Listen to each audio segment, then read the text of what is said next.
Wajibun dan wajib nasbu imam ngangkat imam adil kang adil. Mbok dadekno khubar muqaddam yang angsal. Bisar iklan syarak. Fa'lam mengko ngerti sira la humil akli ora kok kelan hukum akal. Jadi orang itu wajib terlibat dalam nasbul imam. Nah, nek ana pemilihan presiden utawa bupati utawa gubernur wajib milih. Lah nek ora ana sing saleh ya milih sing aqallu dararon. Apa aqallu dararon. Misale kowe ning NTT kandidat kok kafir kabeh, ya milih sing aqallu dararon bil muslimin. Apa aqallu dararon bil muslimin, tapi tetap wajib milih. Jadi misalnya ngene ya ning NTT misalnya. Calon gubernur kok kafir kabeh utawa non muslim kabeh. Iki ortodok. Orientasine gedhekno gereja. Sing iki Kristen sekuler. Ora roh gereja, pokoke rohe sama-sama bangsa Indonesia. Wong Islam wajib milih sing iki. Karena dia tidak punya fanatisme pada agamanya. Paham ya? Berarti ini aqallu dararon bil muslimin karena tidak punya orientasi membesarkan Kristen. Paham ya? Atau sama-sama fasik, iki dosane mateni wong. Paham ya? Iki dosane mok ning klub, ning klub malam. Lah dosa ning klub malam urusane dhewe, tapi nek mateni wong kriminalnya lebih tinggi. Paham ya? Jadi misalnya podo-podo fasik, kita milih sing aqallu dararon apa? Aqallu dararon. Dan misalnya ning Amerika, kowe dadi warga Amerika, presiden sitoke terkenal Islamfobia, sangat benci Islam. Sing sitok sangat liberal. Ora peduli Kristen, Islam, Yahudi padha kabeh. Wong dekne ora tau ngaji, ora tau fanatik gereja, ya kita harus milih ini. Karena lebih tidak ya karena ndak punya orientasi apa-apa. Paham ya? Jadi kemana milih itu tetap wajib. Kadang-kadang wong-wong sing ora tau ngaji kon, wah fasik kabeh piye? Berarti ngajine rong khatam, fase kabeh milih sing aqalli dararon apa aqallah dararon apa aqallah dararon. Ya kan otomatis kan? Napa? Otomatis. Ya misale ngene lah. Kowe iku ndek anak wedok, ana supir fasik. Fasike iku tukang tombok togel. Sing sitok nyuwun sewu fasike iku merkosa. Ya padha-padha ora ono pilihan ya milih bis sing tukang tombok. Karena ora ono kaitane mbek pemerkosaan. Ngono kan otomatis milih sing aqallah dararon. Ya jadi kalau sama-sama fasik milih yang madharatnya paling minimal. Ngono kok ora barbar. Mengene wong aja kuper to. Tetep mikir. Islam itu selalu menyediakan jawaban. Karena dalam kaidah fikih jika ada dua mafsadah kumpul maka milih akhaffuhuma dararon paling madharate paling minimal. Tetap ada pilihan. Bukan terus kayak tadi kita kan mungkin sebagian saudara kita hidup di NTT. Kan mungkin semua kandidat bupatinya non-muslim. Atau hidup di Papua, mungkin semua kandidatnya non-muslim. Kan tidak punya pilihan. Terus gak milih, ya keliru. Tetap harus milih. Tapi milih sing aqallah dararon. Kan kalau aksaron naf'an kan gak mungkin. Podo-podo ngono kan. Milih apa? Aqallah dararon. Ya misalnya kok ngene lho. Ditakdir omamu iku nggon ula, sitok nggon ula ijo mek kobra, sing sitok mau ula piton utawa ula tali pijet, milih sing awor ula piton. Lumayan kan gendut ngono. Tapi aja sate, maksudnya yo tangganan. Kan ini lebih enggak bahaya. Lah tak mangan aku Gus ora doyan mau piton yo mikir kan. Tapi kan awal kobra atau ula ijo lebih bahaya. Ya, jadi pilihannya itu jawab hasil ya kalau masalah fasik itu pilihannya apa aqallah dararon apa aqallah dararon. Fale samangka ora ana apa nasbul imam ruknan iku termasuk rukun yuk takodu kang den yakini apa nasbul imam fitine dalam agama. Kamu ndak usah memaksakan khilafah atau memaksakan ideal mergo nasbul imam tidak termasuk ruknan fitin, tidak mendesak Ahmad. Jadi gamane lho. Kamu tidak usah memaksakan sistem terlalu. Sistem apa harus apa, enggak perlu seperti itu. Karena nasbul imam itu laisa ruknan yu'taqad fiddini. Mulane kados Mbah Mun nggih fleksibel. Saraku wong alim-alim delok sistem pemerintahan cek republikan, cek mamlakah, kerajaan, cek sistem monarki itu rada do fleksibel. Mergo masalah nasbul imam dalam mazhab Ahlus Sunnah wal Jamaah bi laisa ruknan yu'taqad fiddini. Dadi kira usah ngotot nemen-nemen. Falatazi mongko aja melenceng sira an amri sange urusane ad-din al-mubini kang jelas. Dadi sing ra rukun agama mbok aja mbok tenani nemen-nemen ora termasuk rukun nek gegerem gak karuan. Biasa wae napa? Biasa wae. Nah, illa bi kufrin kecuali salah imammu nganti kafir fambidan mongko buah sira ahdawu ing ahdal kafir. Fawa mungguti Allah yakfina iku nyukupi sapa wa nek kita adahu ing pilarane imam utawa pemimpin wahdahu halis wijine Allah. Allah piyambak sing bakal menolong kita. Bi ghairi hadza kan saliyane kekafiran la yubahu ora oleh apa sarfuhu mecat imam. Wale salan ora ana sapa imam yuzalu den pecat sapa imam in uzila lamun ilang apa wasfuhu status sifate imam. Jadi misalnya ngene. Kowe milih bupati utawa milih gubernur. Pas mbok pilih iku nyuwun sewu gak zina, gak narkoba, gak korupsi. Paham ya? Ternyata di pertengahan jabat dia korupsi. Nah itu kalau dalam kaidah sunnah tidak harus dipecat. Meskipun boleh tapi tidak harus. Paham ya? Tidak harus. Karena apa yang mengharuskan dipecat kalau dosanya sampai kufur. Nah, asal ketika awal dia tidak seperti itu. Ya, tapi kalau dari awal seperti itu ya dari awal kamu nggak boleh milih, paham ya? Jadi misalnya ono wong terkenal korupsi, ya dari awal kamu nggak boleh milih. Tapi nak mbok pilih soleh pas proses soleh jebule tengah-tengah jabat korupsi. Itu dalam agama tidak harus yuzal, ya, tidak harus yuzal. Apalagi nanti kalau di yuzal terjadi fitnah azimah, misalnya dia punya power yang kalau dipecat bikin hara, malah sebaiknya tidak usah dipecat. Mergo la imamun husum khairun min fitnatin tadum. Eling napa? La imamun husum khairun min fitnatin tadum. Karena mendongkel satu kepemimpinan yang melahirkan fitnah besar luwih apik atok toleransi meskipun dia fasik. Nah, mergo mau ada pemimpin koruptor misalnya, nak mbok pecat, ini gawe prahara atau gawe tragedi nasional. Tapi nak mbok barno paling banter mau korupsi, misalnya seperti itu. Tapi ya syukur-syukur ya agak usah korupsi. Tapi misalnya ini cerita, kan tentu kita mikir kondisi paling lebih buruk, apa? Lebih. Ya terutama ke bayangno model-model Timur Tengah. Timur Tengah kan gitu kan. Misalnya daerah-daerah tertentu ya Saddam Hussein lah dulu zaman cerita Saddam Hussein yang jangan semua Timur Tengah Saddam Hussein lah sudah yang contoh.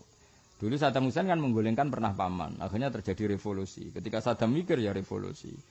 Artinya gini, setiap satu pemimpin tidak ideal digulingkan, kan melahirkan tragedi. Kayak Libya dulu, orang kecewa dengan pemimpin sebelumnya. Dikudeta Pak Gaddafi kan, Pak Gaddafi dikudeta, terus akhirnya Libya sampai nggak berbentuk negara sampai sekarang. Artinya kalau nuruti ideal, malah sebuah negara itu nggak punya pemimpin. Mendingan korupsi lah, bengak-bengok lah, sementing dia pemimpin. Karena kalau digulingkan malah kelasnya tragedi apa? Tragedi. Mulai santri yang ngono, zaman akhir mondok utuh kafet khusyuk ngene-ngene. Iku masalahnya nak ra borusin ning pondok, iku malah ngegeng tok ndi-ndi. Oh coba dene Imam Syafi'i ora zamane. Paham yo? Dadi gampangane nak ra mondok luwih ngeri. Tapi nek mondok aja bayangno ideal kok Imam Syafi'i, Imam Malik, bocah kok aware. Zaman akhir kok bayangno ngono, wis keliru. Terus bapak elang bayangno ngono iku yo luwih keliru. Wong eling turunane sapa? Bapake dhewe iku bapake lho maca juz amae ra iso, bareng anake ra hafid ngamuk. Yo dekne dhewe latihan ngapal Al-Qur'an. Ngono kula kepengin wali murid tau setor kula, ben ra nuntut anake nemen-nemen. Angger ra tau setor yo ngono iku. Wong 4 tahun kok ra hafal. Lah jenengan wis dak tahun ra hafal blas. Aneh-aneh. Nak bab iku aku bela santri yakin bela. Oh nganti mati tak bela nak bab iku. Kadang wali murid yo ora tau diri yo. Karuan dekne ora iso maca kitab. Ya iya anak kula mun saged maca kitab to. Padahal mondoke 7 tahun. Mun jenengan maca pesolatan. Ndek dhewe maca pesolatan Jibril ra iso anake kon maca muin apa gledek tanpa harokat. Aneh-aneh. Ngono jenenge ra tau diri yo. Kula nate guyon tak kenang tenan, guyon ilmiah. Kula nate sak ruangan. Hanya beracara umum sak ruangan. Sak ruangan ambek desane Pak Kures. Ada Habib Husain, ada Habib Ali. Habib Husain mertuane Mbak Najwa. Ono Habib Ali banyak pisan-pisane Pak Kures. Mau guyon tok pancen wis bar acara guyon. Guyon paling menarik itu ada yang ajudan dulu teman akrabnya Gus Dur. Ketika Gus Dur presiden. Guyon tok Habib guyon. Mahathir Muhammad kan jadi PM itu umur 90 tahun. Singkat cerita ada seorang Malaysia diomongi mbek bapak. Anak ini ketika masih SMA. Nak belajar yang benar biar kamu pinter nanti jadi Perdana Menteri gak Mahathir Muhammad. Anak ini akhirnya kuliah S1 doktor. Doktor sampai umur 30 tahun, 35 tahun dia sudah doktor. Bapaknya umur swidak. Bapaknya umur ternyata pas bapaknya umur swidak Mahathir Muhammad jadi Perdana Menteri umur 90 tahun. 90 tahun Mahathir jadi Perdana Menteri lagi kan, kemarin kan Perdana Menteri tertua di dunia kan Mahathir. Makanya termasuk yang inspirasi Pak Ma'ruf Amin, jabat itu, orang yang lebih tua. Anaknya gentiran, bapaknya itu, Pak, Belajar yang benar biar nanti kalau 90 tahun jadi PM Pak Mahathir. Bapak wasem manis. Karena masih mungkin kan? Bapak wis tidak tahu wis watuk-watuk dikandani. Pak, kalau jadi orang tua belajar yang benar biar pas tua banget jadi perdana menteri kayak Pak Mahathir. Mergo dekne mangkel wis dokter, sudah dokter gak jadi perdana menteri. Akhirnya diamuk Bapak itu. Paham ya, Pak? Dang to, Pak. Kadang-kadang wali murid kudu dikandani kok ngono mau targete berlebihan. Kudu tobat wong ora usah ngono wis pokoke. Ya nek target ya oleh ambisi ya oleh tapi ya ngoco le. Zaman akhir anake karep ya mondok, ya lanyah, ya bener, ya saleh. Ya wis jenenge Pak sing mondok kono pokoke berlebihan ngono. Tapi sing ngomong jo kowe, nek sing ngomong dosa sok ladap. Aku kiyaine sing ngomong, nek macen berlebihan targete. Aneh-aneh wae napa? Aneh-aneh. Masalah pemimpin ya padha. Wong pemimpin zaman akhir wong ora nabi kok ya pemimpin ya saleh ya sayang rakyat ora tau salah. Ki iku gawe syarat bupati ta syarat dadi nabi. Ayo takok. Paham? Aku pengen pemimpin saleh ora tau salah peduli ya kowe gawe syarat dadi bupati apa syarat dadi nah dadi bupati wis pokoke asal umume wong ngene rasa berlebihan. Mulane nek kita ahli sunnah piye ora oleh dipecat asal saleh ra nganti kafir. Maksudnya itu terutama tadi ukurannya apa? Kalau dipecat malah terjadi praha. Ya terutama kayak cerita di Libya itu. Orang dulu kan ketika membayangkan golekan Saddam kan urusan selesai karena Saddam Hussein dianggap oleh musuhnya sangat biadab. Setelah digolengkan ternyata revolusi sampai sekarang Irak itu enggak berbentuk sebagai negara. Rata-rata kan gitu kan, kepenggulingan pemimpin rata-rata Pak kayak Indonesia yang Syria kan, orang kecewa dengan Bashar Assad mau digulingkan. Bashar Assad enggak mau. Makanya kan Syria sampai sekarang kan enggak berbentuk negara saking kreditnya. Beda andai kan ya sudah seperti itulah, enggak usah dijelaskan panjang lebar. Walhasil mau kula ini nerangno kenapa akidah Ahlussunnah seperti ini illa bi kufrin fam bidzanna ahdahu fa wa yakfina adzahu wahdahu bi ghairi hadza la yubahu sarfuhu wa laysa yu'zal in uzila wasfuhu. Jadi kalau ada salah-salah yang selain kafir, apalagi salah itu bisa dimaafkan atau salah itu lebih ringan ketimbang kalau ada revolusi chaos, maka kita harus menoleransi. Mulane wa hadza ma'ali Ahlussunnah wal Jamaah kama alihil qaidah yuktafaru fid dawam ma la yuktafaru fil ibtida. Nah ini dalil bahmu al imamul ghasyum khairun min fitnatin tadum. Imam sing lacut utawa pemimpin sing yacut sing fasik luwih apik timbang fitnah berkepanjangan. Elinge napa al imamul ghasyum khairun min fitnatin tadum. Bahwa imam fasik is fasik-fasik sithik iku luwih gampang kita toleransi timbang nak digolengno jadi praha. Ini contoh paling gampang Syria sama Libya. Itu kayak apa orang merindukan pemimpin adil, bareng digolengno sing fasik malah terjadi chaos. Chaos terus panjang. Sama alhamdulillah kita dadi ahli sunnah apa wal jamaah sing duwe paham apa al imamul ghasyum khairun min fitnatin tadum. Ya maulah misalnya ke bojo cerewet ngene-ngene wae sabari wae. Luwih lara status duda wis dah ngandel. Kowe pegatan. Terus meneh wong pegatan dititeni lho mek rondo-rondo. Iki dhisik di bojo ayu cerewete dipegat. Sampeyan aku nang dikonokno. Kan terus ribet kan?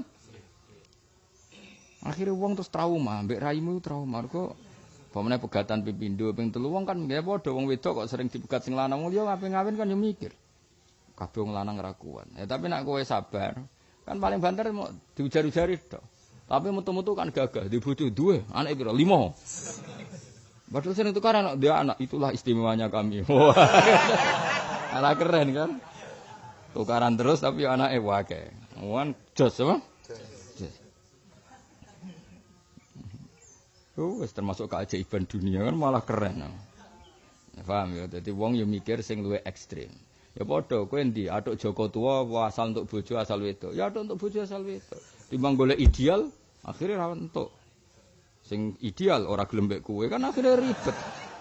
Aku golek bojo sing nasab, sing pinter, sing hafidho, sing qanaah, sing ayu. Ya ora ono, umpama ono ora gelem mbek kowe kan.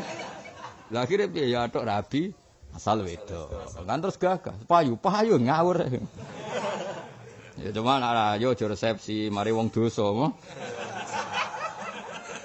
Iya kan? Waduh eleke resepsi agar wong delok ngenyek, agar wong delok ngenyek.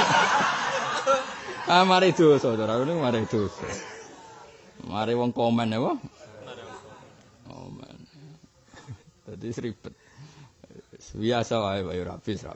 Supaya mati esuk ya mati. Rasa undang-undang kanca ya mati. Sing wae mlebu neraka ya mlebu. Sing wae swarga ya swarga. Mene swarga malah lali kanca, saking widadari malah ra buta kanca. Nah yang dibojone dunya wae elek cerewet ning swarga widadari akeh malah lali apa? Kanca. Ning neraka tambah lali siksa.